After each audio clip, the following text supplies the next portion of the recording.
Di suatu penjara, kepala sipir memberikan berkas kepada seorang gadis bernama Yesung tentang sebuah kasus penculikan dan pembunuhan yang dilakukan oleh Lee Yong-gu. Kemudian Yesung membawa pulang berkas tersebut. Ia juga datang ke tempat peramal dan teman peramal yang bernama Bong-sik. Saat Yesung diramal, tiba-tiba 3 orang anak masuk ke dalam ruangan tersebut dan salah satu dari mereka bernama Shin Bong-sun, yang mana ia adalah anak dari Bong-sik. Mereka kemudian datang ke gereja menemui So Young-ho, dan ternyata Yesung adalah seorang jaksa pembela dan ia ingin membuktikan fakta sebenarnya dari sebuah kasus yang terjadi beberapa tahun sebelumnya. Saat itu Yesung masih kecil. Ia hidup hanya berdua dengan sang ayah yang bernama Lee Yong-gu, yang mana sang ayah memiliki disabilitas mental karena kecerdasannya yang lemah. Pada saat itu mereka berdiri di sebuah toko. Yesung kemudian melihat sebuah tas yang bergambar Sailor Moon. Tampaknya ia sangat menyukai tas itu, yang mana tas tersebut hanya tinggal satu-satunya yang tersisa di toko. Kemudian sang ayah berjanji akan membelikannya saat gajian besok. Tiba-tiba tas tersebut dibeli oleh seorang anak yang bersama dengan ayah ibunya. Karena tidak mau Yesung kecewa, Yong-gu memohon kepada pria tersebut untuk tidak membelinya. Akan tetapi karena perlakuan Yong-gu yang aneh, pria tersebut tidak terima, lalu menampar Yong-gu. Yesung yang melihat ayahnya diperlakukan seperti itu tidak terima dan mencoba melerai, namun Yong-gu yang mohon masih saja terus ditampar. Sampai pada akhirnya manajer toko tersebut datang dan berhasil melerainya. Saat malam harinya, Yong-gu berjanji akan membelikan tas Sailor Moon di hari pertama sekolahnya. Meski mereka hanya tinggal berdua, mereka terlihat sangat bahagia dan tidak pernah mengeluh. Keesokannya, Yesung mengantar sang ayah untuk pergi bekerja dan tidak lupa juga membawakan bekal untuk sang ayah.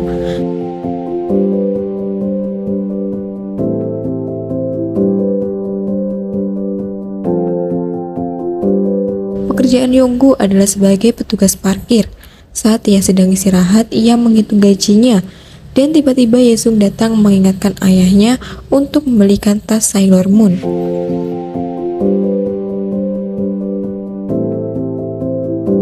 Saat perjalanan di sebuah gang sempit, ia melihat seorang anak terjatuh dan kepalanya terbentur. Yong-gu langsung melakukan penolongan pertama dengan memberinya nafas buatan dan melonggarkan pakaiannya tersebut agar mudah untuk bernafas. Akan tetapi secara bersamaan, seorang ibu yang sedang berjalan melihat aksi tersebut, yang mana kondisi cuaca yang dingin dan gang yang sempit, serta rasa panik seorang ibu tersebut, ia menganggap Yong-gu melakukan pelecehan terhadap anak itu. Padahal Yong-gu bermaksud untuk minta tolong, akan tetapi ia malah pergi dan berteriak minta tolong. Yesung yang berjalan cukup jauh tidak melihat ayahnya. Di sisi lain, Yong-gu berada di kantor polisi. Ia pada saat itu disakiti oleh polisi karena kesalahpahaman. Keesokannya, Yong-gu dibawa polisi untuk melakukan olah TKP. Akan tapi parahnya pada saat itu polisi manipulasi Yong-gu agar melebih-lebihkan tragedi dengan diimingi ia bisa pulang bersama anaknya kembali. Dan seakan-akan Yong-gu melakukan kejahatan dan pelecehan seksual kepada korban. Yesung yang pada saat itu ke olah TKP kaget dan melihat ayahnya sedang menjadi tersangka. Mereka berdua pun saling berteriak memanggilnya.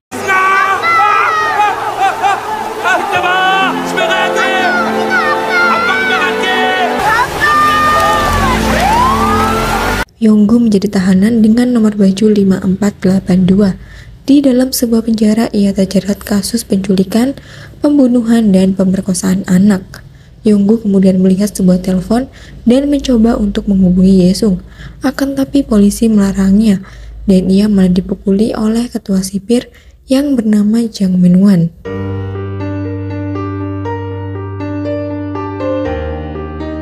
Yong-gu langsung diseret dan dimasukkan ke dalam sel nomor 7 bersama dengan 5 tahanan lainnya yang bernama Bong-sik, Chon-ho, Man-mum, Yang-hee yang biasa dipanggil leader, dan kakek Seo. Di dalam sel, leader meminta Chon-ho untuk memeriksa kasus yang dibawa oleh Yong-gu. Mendengar kasus tersebut dibacakan, para tahanan tersebut langsung memukuli Yong-gu.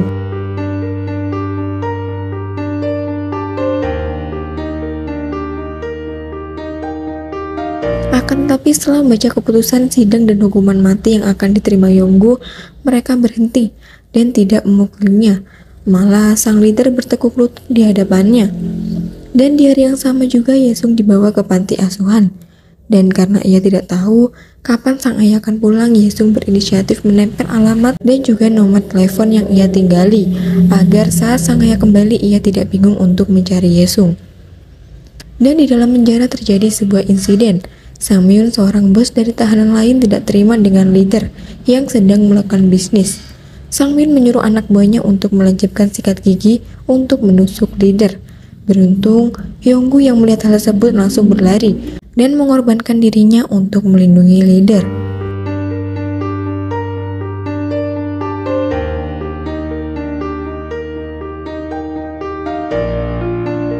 Leader yang mengetahui hal tersebut membalas dengan memukuli Samyun hingga terjatuh.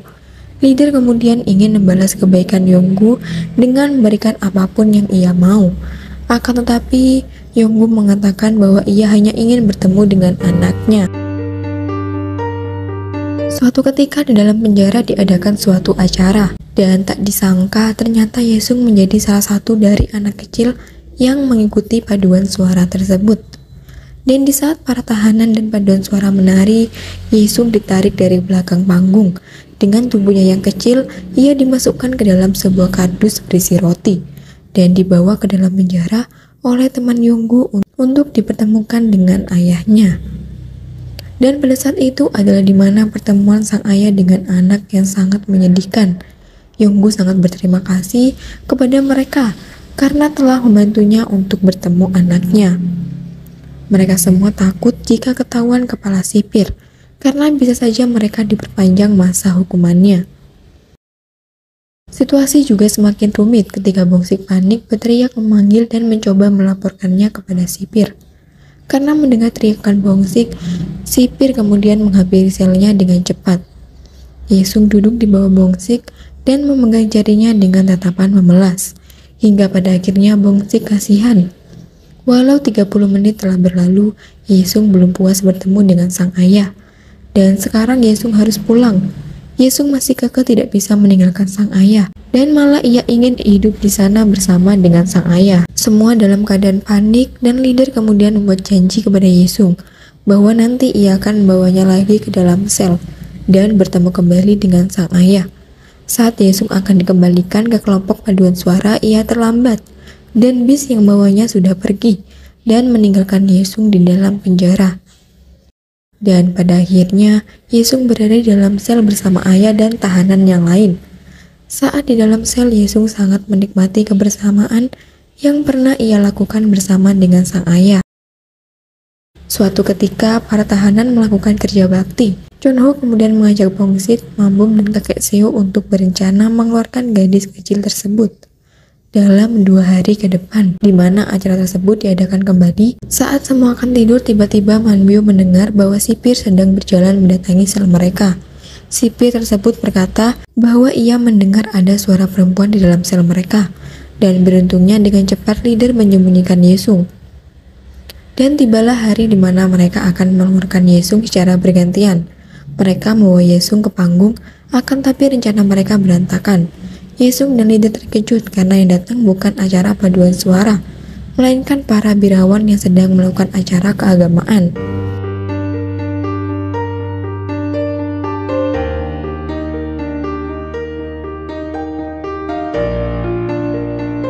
Dengan perasaan marah, leader menyalahkan dan memukuli Chonho yang salah dalam membuat rencana. Tingkah mereka membuat para sipir curiga. Dan di malam yang sama, saat Minwan melihat-lihat hasil foto dari acara paduan suara yang diadakan di penjara, ia melihat ada sesuatu yang aneh dari foto tersebut, karena menghilangnya satu personil dari ketiga anak kecil yang berada di atas panggung. Dan benar saja, saat mereka menghampiri sel nomor 7, kepala sipir menemukan seorang anak perempuan yang sedang disembunyikan oleh para tahanan. Pada saat itu hujan turun sangat deras. Mereka berdua menyeret Yonggu keluar dari dalam sel menuju ke lapangan.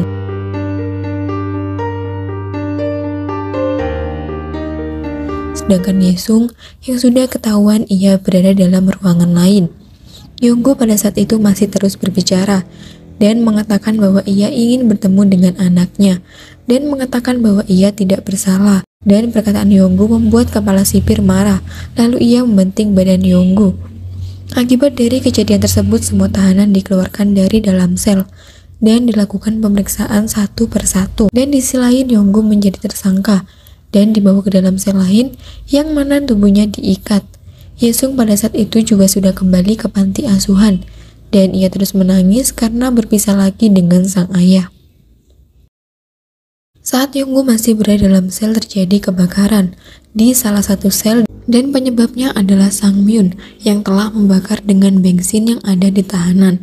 Kejadian tersebut membuat kepala sipir mengevakuasi tahanan dari dalam sel menuju tempat yang aman. Yonggu juga berhasil dikeluarkan dan dilepaskan oleh seorang sipir dari dalam sel.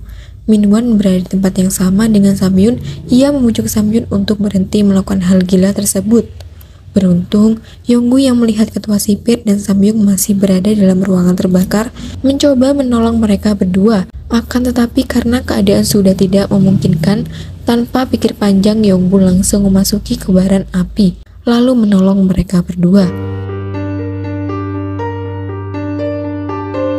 Keesokan harinya, Minho terbangun di ruang kesehatan dan ia tidak mengingat apa yang telah terjadi. Saat ia bertanya kepada dokter kemudian menjelaskan bahwa Yonggu lah yang sudah menyelamatkannya. Dokter tersebut akhirnya merasa aneh dan berpikir kenapa ada seorang penculik aneh yang mana ia malah menyelamatkan dan mengorbankan nyawanya untuk orang lain. Di sisi lain, Yesung sudah masuk sekolah. Dia masuk ke ruang kelasnya untuk belajar. Saat jam pelajaran selesai, guru Yesung menemani Yesung untuk berkunjung ke dalam penjara dan menemui sang ayah. Mereka berdua terlihat sangat senang bisa bercerita dan berbicara kembali. Akan tetapi itu tidak bertahan lama saat seorang sipir menarik baju Yonggu. Yonggu kemudian berjanji bahwa ia akan keluar dan kembali pulang. Ketua sipir masih terus saja memperhatikan apa yang dilakukan oleh Yonggu.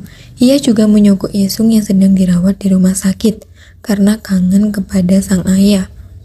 Tiba-tiba, entah apa yang dipikirkan oleh ketua sipir, ia membawakan sel nomor 7 sebuah kardus besar. Para tahanan mengira bahwa di dalam kardus tersebut adalah kue beras. Akan tetapi semua terkejut bahwa Yesunglah yang berada di dalam kotak kardus tersebut. Kemudian Yonggu diminta untuk ke ruangan ketua sipir dan bertemu langsung dengannya. Di sana ia mengucapkan banyak terima kasih karena telah mempertemukannya dengan sang anak.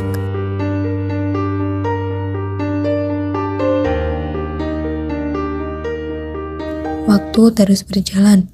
Minwon kemudian pergi ke kantor polisi untuk meminta berkas dari kasus Yonggu. Ia ingin membawa berkas tersebut untuk diperiksa, akan tapi seorang polisi lain tidak mengizinkannya. Suatu waktu, ketua sipir menjemput Yesung di sekolahannya dan mengajaknya berkunjung ke dalam sel tahanan. Di dalam sel, Yesung terlihat sangat akrab dan disenangi oleh para tahanan lainnya. Saking akrabnya, Yesung mengajari leader cara menulis dan membaca. Ia juga membantu Bongsik untuk menghubungi istrinya yang melahirkan serta memberi nama anaknya.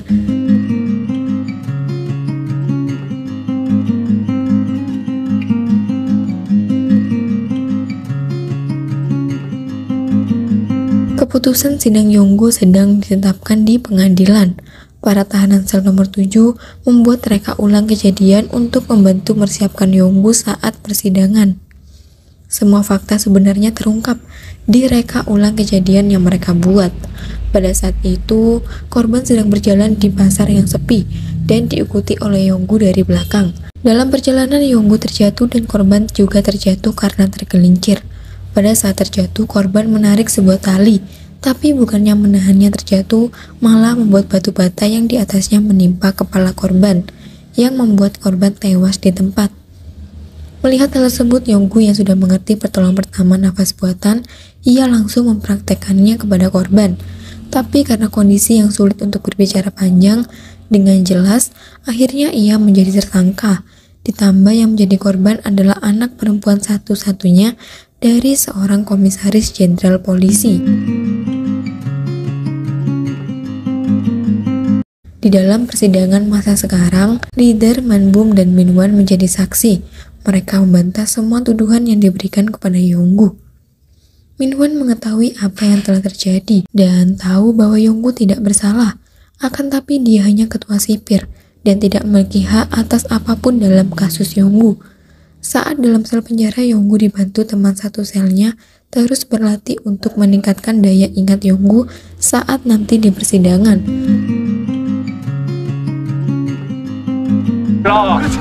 손도장 찍으면 집에 보내준다고 예승이한테. 재판 끝.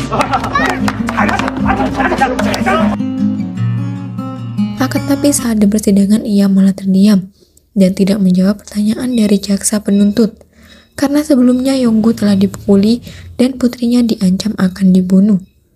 Yonggu dengan mentalnya yang lemah itu menjadi panik dan di persidangan ia hanya bisa diam dan memikirkan ancaman tersebut. Hal itu yang membuat Yonggu terintimidasi dan terpaksa mengakui di depan hakim bahwa Yonggu melakukan kasus tuntutan itu semua. Dan akhirnya hukuman tingkat 1 diberikan kepada Yonggu. Alhasil, Lee Yonggu diberikan hukuman mati.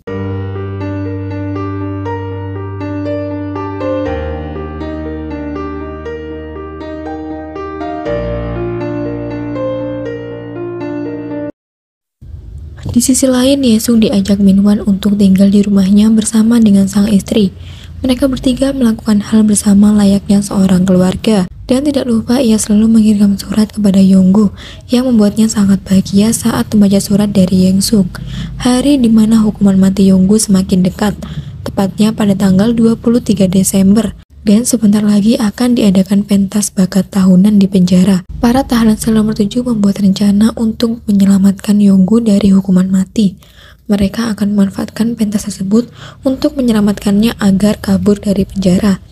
Semua persiapan sudah matang dan rencana sudah siap untuk dijalankan. Hampir semua tahanan membantu berencana untuk meloloskan Yonggu. Pentas diawali dengan sulap yang dilakukan oleh seorang sipir. Dan saat para anggota paduan suara bernyanyi lalu turun ke panggung.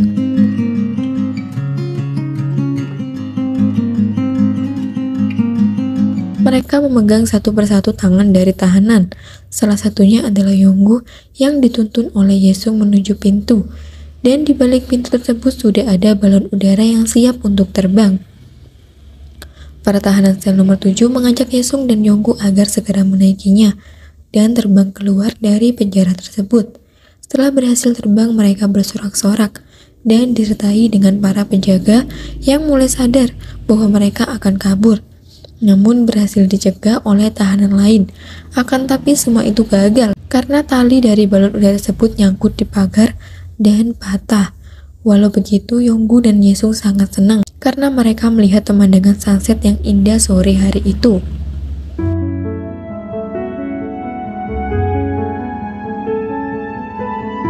23 Desember, hari di mana Yonggu dijatuhkan hukuman mati. Di dalam sel nomor 7, para tahanan memberikan kue dan hadiah kepada Yesung.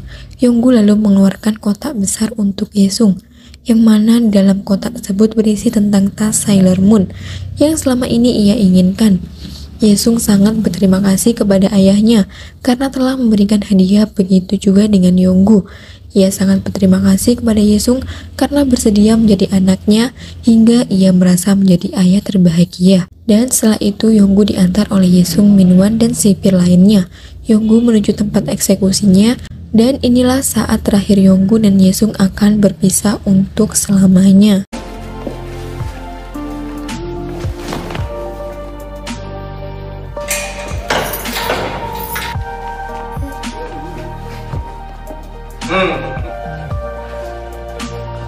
예승이 안녕.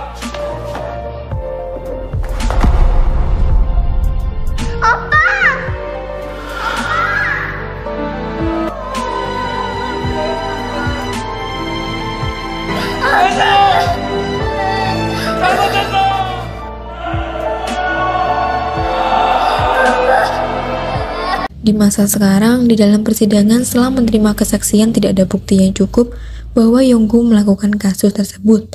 Lalu hakim memutuskan bahwa Yonggu dinyatakan tidak bersalah dan menarik hukuman mati dari Yonggu. Akan tetapi semuanya sudah terlambat karena Yonggu sudah tidak ada lagi di dunia ini. Saat ini Yesung hanya ingin membuktikan kepada semua orang yang ada di persidangan bahwa Lee Yonggu tidak pernah melakukan kejahatan yang sangat keji tersebut.